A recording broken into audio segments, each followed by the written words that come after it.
پردے کا مفہوم سمجھیے گا. میمونہ یا رسول اللہ کس سے کروں، وہ تو نابینا ہے. میمونہ پردہ کرو. آقا کس سے کروں، وہ تو نابینا ہے. حضور نے فرمایا وہ نابینا ہے، تمہیں تو نظر آ رہا ہے نا. بیٹیوں پردہ یہ نہیں کہ کوئی تمہاری طرف نہ دیکھے، بلکہ پردہ یہ ہے کہ تم بھی کسی کی طرف نہ دیکھنا. پردہ خالی یہ نہیں کہ مرد عورت کی جانب نہ دیکھے، یہ بھی پردہ ہے کہ عورت بھی مرد کی جانب نہ دیکھے. مسجد نبوی ہے، مدینے کا شہر ہے، نور برس رہا ہے، رسول پاک برکات لوٹا رہے ہیں، صحابہ کا مجمع ہے. آج پتہ نہیں عجیب سی مسکراہٹ ہے، چہرہ حضور کا کھل اٹھا. توجہ ہے آپ کی؟ کیا عجیب لمحہ ہوگا. ایک سمت علی، ایک سمت عمر، صدیق ادھر، عثمان ادھر. ان جگمگ جگمگ تاروں میں مہتاب کا عالم کیا ہوگا. ان جگمگ جگمگ تاروں میں مہتاب کا عالم کیا ہوگا. اور بن دیکھے فدا ہے ہر کوئی، دیدار کا عالم کیا ہوگا.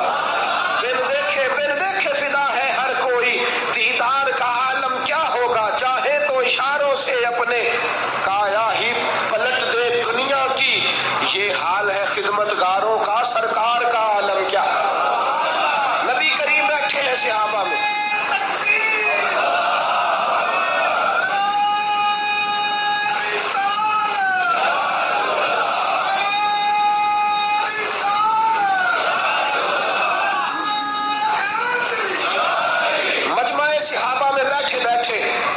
رسول پاک نے مسکرا کے فرمایا میرے غلاموں یہ تو بتاؤ دنیا میں سب سے پاکیزہ عورت کون سی ہوتی ہے. ذرا بتاؤ سب سے اچھی عورت کون ہے، سب سے اعلیٰ عورت کون ہے. ایک صحابی نے ہاتھ کھڑا کیا، کہا سونیا جس کی نماز کبھی قضا نہ ہو، بڑی پاکیزہ ہے. حضور نے فرمایا بات تو نے ٹھیک کی ہے پر تو میری مراد کو نہیں پہنچا. ایک صحابی اور کھڑے ہوئے، کہا یا رسول اللہ صلی اللہ علیہ وسلم سب سے اچھی عورت وہ ہے جو بچوں کی تربیت اچھی کرے. فرمایا بات تو نے خیر کی ہے پر تو میری مراد کو نہیں پہنچا. ایک شخص اور کھڑا ہوا، یا رسول اللہ سب سے اچھی عورت وہ ہے جو قرآن پاک پڑھے، اپنے بچوں کو پڑھائے، جس کا دل قرآن سے، جس کا دل مسجد سے، جس کا دل دین سے لگ جائے.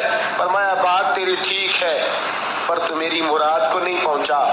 درجنوں صحابہ نے جواب دیے لیکن کوئی مراد کو نہ پہنچا.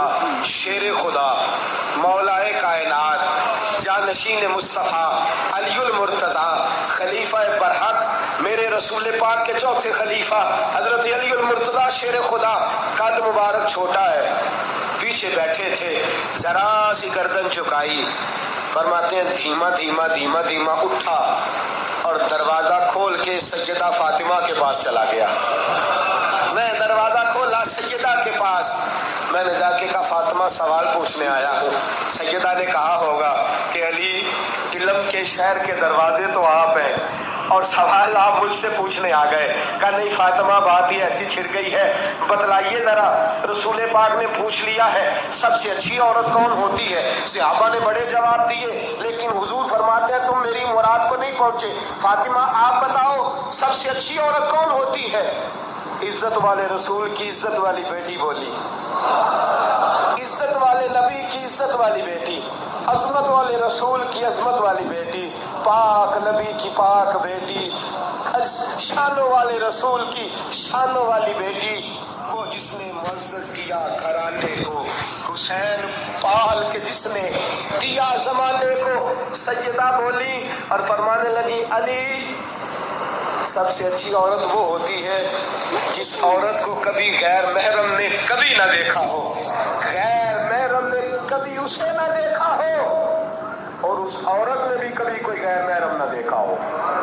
سب سے پاکیزہ، سب سے اچھی، سب سے ستھری، سب سے بہترین عورت وہ ہے جس نے نہ کبھی غیر محرم دیکھا اور نہ غیر محرم نے کبھی اس بیوی کو دیکھا. حضرت علی فرماتے ہیں میں ذرا جھکتا جھکتا پھر مجمع میں آ کے بیٹھا. بات ابھی جاری تھی، میں نے ہاتھ کھڑا کیا، میں نے کہا حضور میں جواب دوں؟ آقا میں جواب دوں؟ ایک سمت علی، ایک سمت عمر، صدیق ادھر، عثمان ادھر. ان جگمگ جگمگ تاروں میں مہتاب کا عالم کیا ہوگا. آقا میں جواب سونے سب سے اچھی عورت وہ ہوتی ہے جس کو کبھی غیر محرم نے نہ دیکھا ہو، حضور اس کے چہرے کا پردہ ہو اور آقا پھر اس کی آنکھ کا بھی پردہ ہو، اس نے بھی کبھی غیر محرم نہ دیکھا ہو۔ جواب کس نے دیا؟ حضرت علی نے۔ شاباش ملنی چاہیے تھی حضرت علی کو۔ حضور مسکرائے اور فرمایا میں سچ نہیں کہتا، فاطمہ تو بدعۃ منی، فاطمہ واقعی میرے جگر کا ٹکڑا ہے۔ فرمایا میں سچ نہیں کہتا۔ جناب علی فرماتے میں نے آگے دیکھا، پیچھے دیکھا، دائیں دیکھا، بائیں دیکھا، میں نے کہا جواب تو میں نے دیا ہے، پر شاباش فاطمہ کو مل گئی ہے۔ خیال آیا مسلمان نیک و بد پہچان جاتے ہیں، محمد آدمی کے دل کی باتیں جان جاتے ہیں صلی اللہ تعالی علیہ وسلم۔ پاکیزہ ہے وہ خاتون جو صرف چہرے پہ نقاب نہیں ڈالتی، آنکھیں بھی جھکا کے رکھتی ہے، جو نظریں بھی جھکا کے رکھتی ہے، جس نے اپنی آنکھوں کو شرم و حیا کا پیکر بنا